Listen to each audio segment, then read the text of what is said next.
죽은 척 누워있는데 남편이 제 죽음을 바라는 걸 듣게 된다면 어떤 기분일까요? 제 이름은 윤수연입니다. 대한민국 재계에서 철의 여인이라 불리는 서림그룹의 회장이죠. 제가 이런 이야기를 꺼내면 아마 많은 분들이 믿지 못할 겁니다. 저런 일이 어떻게 현실에서 일어날 수 있단 말인가 하고 말이죠. 하지만 저는 똑똑히 경험했습니다. 제 삶이 송두리째 뒤바뀌는 지옥보다 더한 현실을요. 저는 평생을 오직 서림그룹을 위해 바쳤습니다. 20살, 맨손으로 이 험한 재계에 뛰어들어 남자들 틈바구니에서 피눈물 나는 노력으로 지금의 서림그룹을 일궈냈습니다. 사람들은 저를 두고 독하다, 냉정하다 말했지만 저는 단 한 번도 제 원칙을 굽힌 적이 없습니다. 오직 정도만을 걸으며 직원들을 가족처럼 여기고 고객과의 신뢰를 최우선으로 삼았습니다. 그렇게 저는 서림그룹을 대한민국을 대표하는 기업으로 성장시켰습니다. 그런 저에게도 단 하나의 약점이 있다면 바로 제 남편 최민준이었습니다.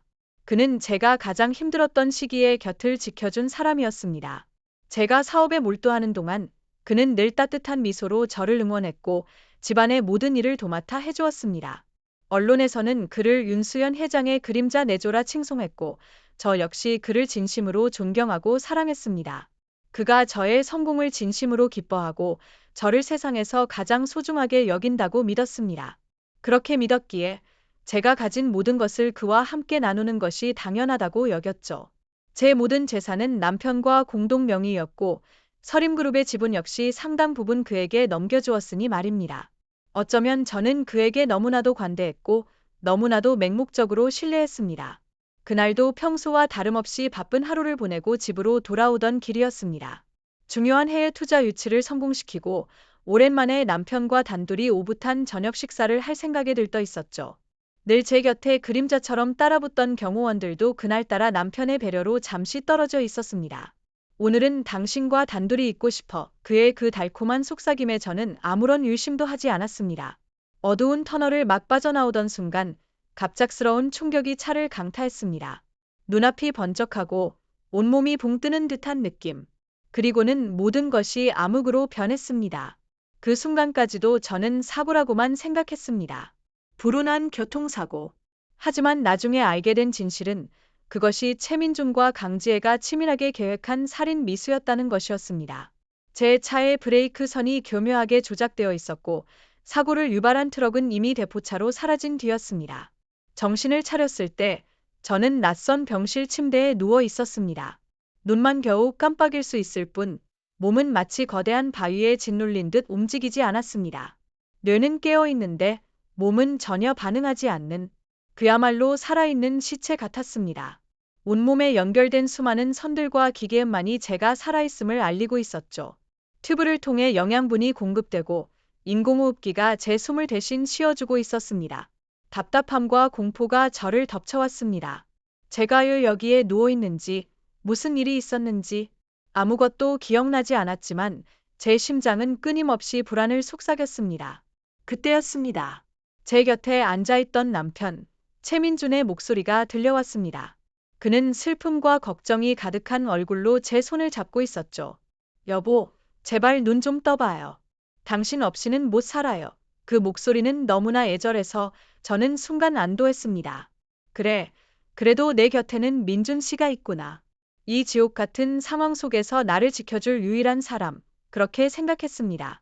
하지만 그 안도감은 잠시였습니다. 그는 잠시 후 병실 밖으로 나가 통화를 시작했습니다. 아마 유사나 다른 가족에게 전화를 하는 것이겠지 하고 생각했습니다. 복도 쪽으로 나간 듯했지만 병실 문이 완전히 닫히지 않았는지 그의 목소리가 희미하게 들려왔습니다. 처음에는 잘 들리지 않았지만 이내 제 귀를 의심하게 만드는 단어들이 뚜렷하게 들려오기 시작했습니다. 걱정 마. 지혜 씨 이제 거의 다 됐어. 요사도 가망이 없다고 하니 회장님은 곧 편안해지실 거야. 우리가 조금만 더 기다리면 돼. 지혜 씨라니? 제 남편이 다른 여자와 통화하는 것도 충격인데 그 내용은 제 머리를 망치로 얻어맞은 듯한 충격을 주었습니다. 수연 씨 앞으로 들어놓은 사망보험금만 해도 어마어마하고 무엇보다 서림그룹이 통째로 우리 손에 들어올 텐데. 내가 그동안 얼마나 기다렸는데. 이제야 빛을 보는구나. 제 이름이 언급되자마자 온몸에 피가 차갑게 식는 것 같았습니다. 보험금. 서림그룹. 제 남편은 지금 제 목숨과 제가 평생을 바쳐 일군 회사를 놓고 다른 여자와 거래를 하고 있었습니다. 믿을 수 없었습니다. 제가 가장 사랑하고 믿었던 남편이 저의 죽음을 기다리고 있었다니.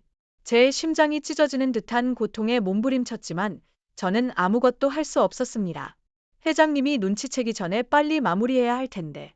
혹시라도 깨어나면 곤란하잖아요. 괜히 일만 복잡해질 텐데. 이번에는 상대방 여자의 목소리가 들려왔습니다. 그 목소리는 다급했지만 동시에 탐욕스러운 기운이 서려 있었습니다. 제 남편의 불륜녀, 강지혜였습니다. 제가 몇 번인가 회사 행사에서 마주쳤던 그저 남편의 비서 중 한 명이라고만 알고 있던 여자였습니다. 그녀는 제 남편의 불륜 상대였고 동시에 제 목숨을 노리는 공범이었습니다. 걱정 마, 내가 알아서 처리할 테니. 이제 곧 모든 게 우리 것이 될 거야. 우리가 꿈꾸던 삶이 현실이 되는 거지. 서림그룹의 모든 자산을 현금화해서 우리 둘만의 왕국을 만들자고. 그들의 대화는 계속되었습니다. 제가 일식불명 상태인 척 누워있는 동안 그들은 제 죽음을 계획하고 제 재산을 나누는 상상에 들떠 있었습니다. 그들의 목소리에는 일말의 죄책감도 슬픔도 없었습니다. 오직 탐욕과 비열한 승리감만이 가득했습니다. 그들이 나누는 대화는 마치 칼날이 되어 제 심장을 난도질하는 듯했습니다. 제가 평생 쌓아온 모든 것이 한순간에 산산조각 나는 소리가 들리는 듯했습니다. 몸은 움직일 수 없었지만 제 심장은 미친 듯이 날뛰었습니다. 분노, 배신감, 그리고 무엇보다도 제가 이대로 죽을 수 없다는 처절한 생존 본능이 저를 지배했습니다. 저는 서림그룹의 회장 윤수연입니다. 수많은 역경을 딛고 이 자리까지 온 사람입니다. 이런 비열한 자들에게 제 모든 것을 빼앗기고 허무하게 죽을 수는 없었습니다. 이게 과연 제가 겪고 있는 현실이 맞을까요? 여러분은 믿을 수 있으신가요? 제게는 이 모든 것이 악몽보다 더 끔찍한 현실이었습니다. 하지만 저는 알고 있었습니다. 이대로 당하고만 있을 수는 없다는 것을요. 저는 반드시 이 모든 것을 되갚아 줄 것입니다. 통쾌하게, 그리고 처절하게.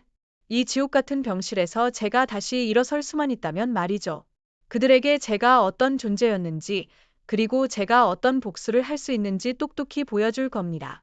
제 이름 석자, 윤수연을 영원히 기억하게 만들어 줄 것입니다. 반드시. 그날 이후 제 병실은 지옥이 아닌 전장이 되었습니다. 저는 몸은 움직이지 못했지만 제 정신은 그 어느 때보다 날카로워졌습니다. 최민중과 강지혜는 제가 의식을 잃은 줄로만 알고 제 앞에서 더욱 대담하게 행동했습니다. 그들은 서림그룹의 주요 보직에 자신들의 사람들을 심기 시작했고 저의 지분을 빼돌리려는 움직임도 보였습니다. 저는 그들의 모든 대화와 행동을 놓치지 않고 머릿속에 기록했습니다. 그들의 탐욕스러운 웃음소리, 저를 비웃는 조롱 섞인 말들은 제 복수심을 더욱 불태웠습니다. 유료진은 제가 기적적으로 회복하고 있다고 말했습니다. 아마 제 내면의 강렬한 생존 유지가 육체를 움직인 것이겠지요. 저는 서서히 손가락을 움직이고 발가락을 꼼지락거리는 연습을 시작했습니다. 온몸의 근육이 굳어버린 듯한 고통이 매 순간 저를 덮쳤지만 저는 이를 악물고 버텼습니다. 물리치료사의 지시를 따르는 척하면서도 제 몸의 감각 하나하나를 깨우기 위해 피나는 노력을 했습니다. 밤에는 몰래 침대 위에서 스트레칭을 하고 낮에는 아무도 모르게 발가락으로 이불 끝을 움직이는 연습을 반복했습니다. 이 모든 고통은 복수를 위한 과정이라 되뇌었습니다. 그들에게 제가 회복하고 있다는 사실을 들키지 않기 위해 저는 의식을 되찾은 후에도 선택적 기억상실증을 연기했습니다. 민준 씨, 여기가 어디죠? 당신은 누구세요? 저는 그들이 저를 완전히 무력하고 어리석은 존재로 여기게 만들었습니다. 그들은 제가 과거의 기억을 잃고 정신적으로 불안정하다고 판단했고 이는 저에게 복수를 준비할 절호의 기회가 되었습니다. 최민주는 저를 치매 초기 증상으로 몰아가며 정신과 의사까지 동원해 저를 약물로 통제하려 했습니다. 하지만 저는 약을 몰래 뱉어내거나 간호사가 잠시 한눈을 파는 사이 다른 곳에 숨겼습니다. 저는 병실의 간호사 중 한 명, 젊고 총명한 박수진 간호사에게 은밀히 접근했습니다. 그녀는 제 눈빛 속에서 단순한 환자가 아닌 무언가를 감추고 있는 강인한 의지를 읽어냈습니다. 저는 그녀에게 제 상황을 암시했고 그녀의 도움을 받아 외부와 소통할 작은 창구를 마련했습니다. 박 간호사는 처음에는 주저했지만 최민준과 강지혜가 저를 대하는 비인간적인 태도와 병실에서 벌어지는 수상한 일들, 제 식사에 몰래 약을 타는 행위을 목격하면서 저를 돕기로 결심했습니다. 그리고 저는 병실에서 조용히 그러나 치밀하게 서림그룹의 상황을 파악하고 최민준과 강지혜가 저지른 비리와 배임의 증거들을 수집하기 시작했습니다. 박 간호사는 저의 충실한 조력자가 되어주었습니다. 그녀는 제가 몰래 지시하는 자료들을 찾아주었고 외부 소식들을 전해주었습니다. 특히 저의 오랜 개인 비서였던 오 비서가 최민준에 의해 좌천되어 그룹의 변두리 부서로 밀려났다는 소식을 들었습니다. 그는 저의 가장 충직한 사람이었기에 최민준이 그를 감시하고 있으리라 짐작했습니다. 저는 박 간호사를 통해 오 비서에게 은밀히 연락을 취했습니다. 그는 처음에는 두려워했지만 제가 살아있다는 사실에 감격하며 최민준과 강지혜의 비리를 몰래 기록해왔던 자료들을 넘겨주었습니다. 그 안에는 최민준이 강지혜에게 서림그룹의 기밀 정보를 빼돌리고 회사의 자금을 유용하며 심지어 저의 교통사고를 조작했다는 결정적인 증거들이 담겨 있었습니다. 오 비서는 제가 깨어나기만을 기다려왔던 것입니다. 제 몸은 빠르게 회복되었습니다. 물리치료를 받는 동안에도 저는 그 누구보다 악착같이 재활에 매달렸습니다. 제 몸이 온전히 저의 통제를 벗어나 있던 그 끔찍한 시간을 다시는 겪고 싶지 않았습니다. 저는 다시 철의 여인 윤수연으로 돌아가야만 했습니다. 회복이 거의 끝나갈 무렵 저는 퇴원을 결정했습니다. 최민주는 제가 여전히 기억을 잃고 무력한 상태라고 믿었기에 저를 집으로 데려오는 것에 아무런 유심도 하지 않았습니다. 오히려 아내를 지극정성으로 보살피는 남편이라는 대외적인 이미지를 위해 저를 곁에 두는 것을 선호하는 듯했습니다. 그는 제가 집안에 갇혀 완전히 고립되기를 바랐습니다. 집으로 돌아온 저는 더욱 치밀하게 움직였습니다. 최민준과 강지혜는 제가 없는 사이 서림그룹의 핵심 부서들을 장악하고 저의 오랜 측근들을 좌천시키거나 해고했습니다. 그들은 저의 서재에 함부로 드나들며 기밀 문서들을 뒤지고 저의 개인 금고까지 열려고 시도했습니다. 저는 그들의 모든 행동을 지켜보며 그들의 탐욕이 어디까지 뻗어 있는지 확인했습니다. 저는 최민준이 강지혜에게 서림그룹의 기밀 정보들을 빼돌리고 회사의 자금을 유용하는 증거들을 하나둘씩 수집했습니다. 과거 제가 심어두었던 비자금 관리 계좌, 최민준 몰래 설치해둔 보안 카메라, 그리고 저에게 충성하는 몇몇 핵심 임원들과 은밀하게 접촉했습니다. 그들은 제가 살아있다는 사실에 놀라워하면서도 저의 복수 계획에 기꺼이 동참했습니다. 특히 서림그룹의 법무팀장인 이성진 변호사는 저의 가장 강력한 조력자가 되어주었습니다. 그는 최민준의 갖은 회유와 협박에도 흔들리지 않고 저의 복수를 위한 법적 증거들을 체계적으로 정리하기 시작했습니다. 오 비서가 넘겨준 자료들은 결정적인 증거가 되었습니다. 최민준과 강지혜는 제가 기억상실증에 걸려 아무것도 모른다고 생각했기에 제 앞에서조차 방심했습니다.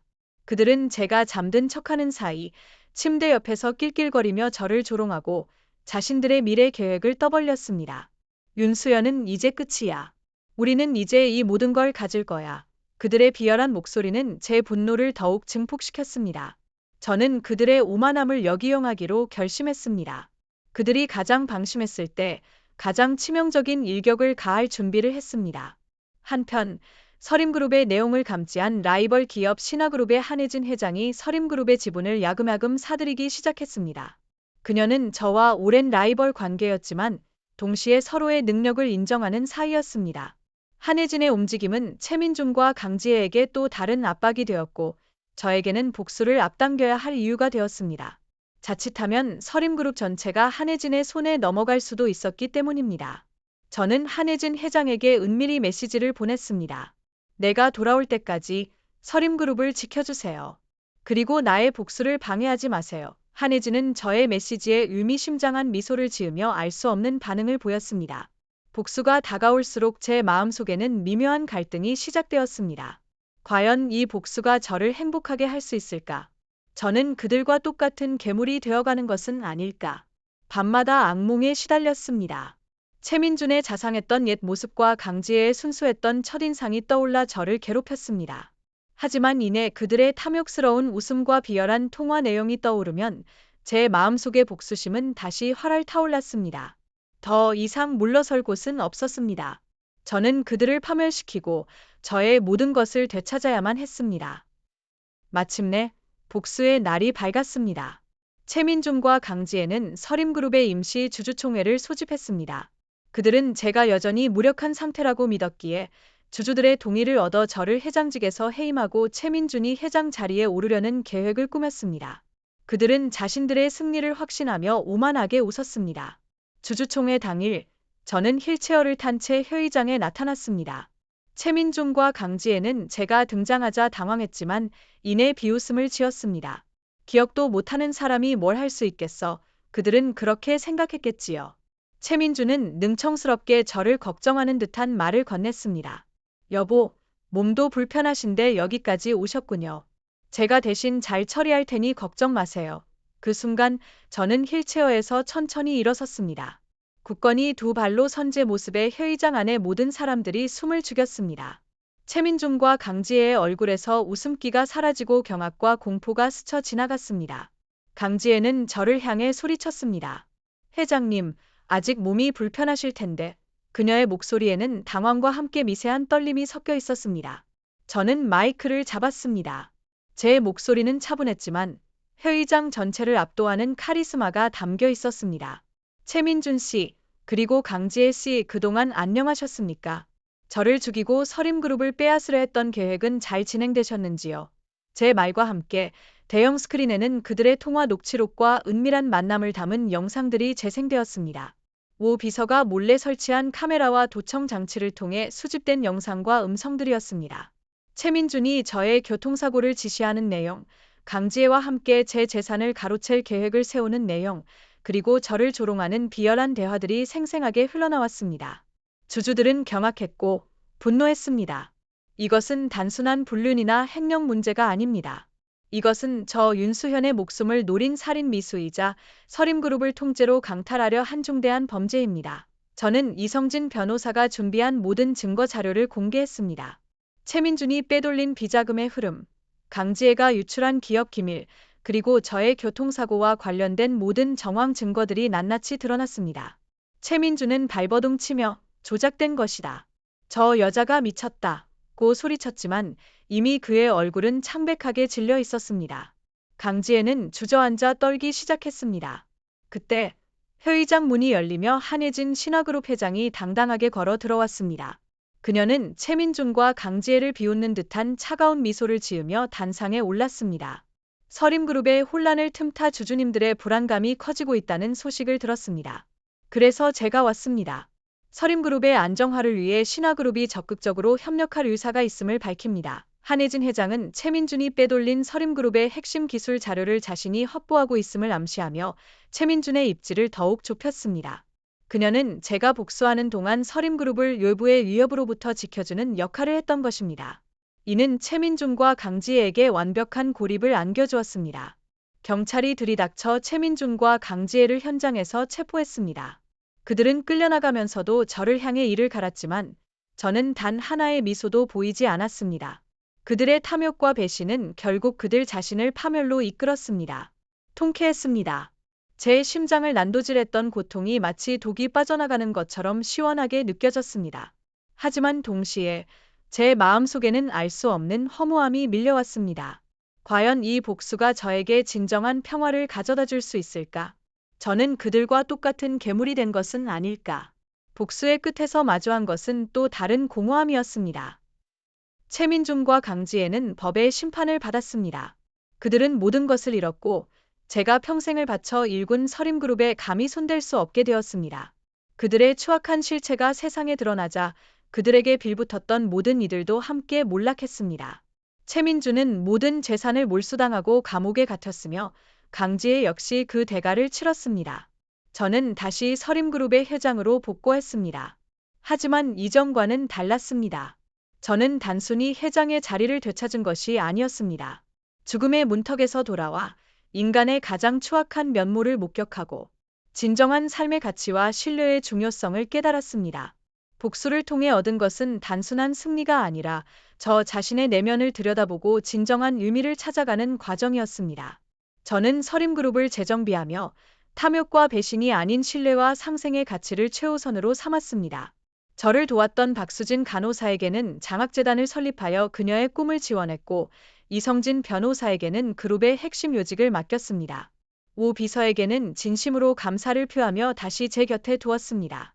저를 믿고 기다려준 직원들에게는 보답했고, 저를 배신했던 이들에게는 냉정했지만 공정한 심판을 내렸습니다. 한혜진 회장과는 비즈니스 파트너로서 새로운 관계를 구축하며 경쟁을 넘어선 협력의 가능성을 보여주었습니다. 복수의 과정에서 제가 느꼈던 공허함은 시간이 흐르면서 점차 진정한 평화로 바뀌어 갔습니다. 저는 복수가 모든 것을 해결해 주지는 않는다는 것을 깨달았습니다. 하지만 복수는 저에게서 모든 것을 빼앗으려 했던 자들에게 정의를 구현하고 제가 다시 일어설 수 있는 힘을 주었습니다. 저는 더 이상 과거의 상처에 갇혀 있지 않았습니다. 물론 제 마음속 깊은 곳에는 여전히 상처가 남아 있습니다. 가장 믿었던 사람에게 배신당한 고통은 쉽게 사라지지 않을 것입니다. 하지만 저는 이제 압니다. 그 고통이 저를 더욱 강하게 만들었고 진정한 행복이 무엇인지 깨닫게 해주었다는 것을요. 이제 저는 과거의 상처를 딛고 더 나은 미래를 향해 나아갈 수 있습니다. 세상에는 여전히 탐욕과 배신이 도사리고 있을지 모릅니다. 하지만 저는 이제 두렵지 않습니다. 저는 윤수연이니까요. 죽음의 그림자 속에서 다시 일어선 철의 여인 윤수연이니까요. 여러분은 믿을 수 있으신가요? 이 모든 이야기가 제게 일어난 현실이라는 것을요. 저는 이 이야기를 통해 말하고 싶습니다. 아무리 절망적인 상황에서도 희망을 잃지 않는다면, 그리고 진실과 정의를 향한 굳은 의지가 있다면, 우리는 어떤 어려움도 극복하고 결국은 승리할 수 있다는 것을요.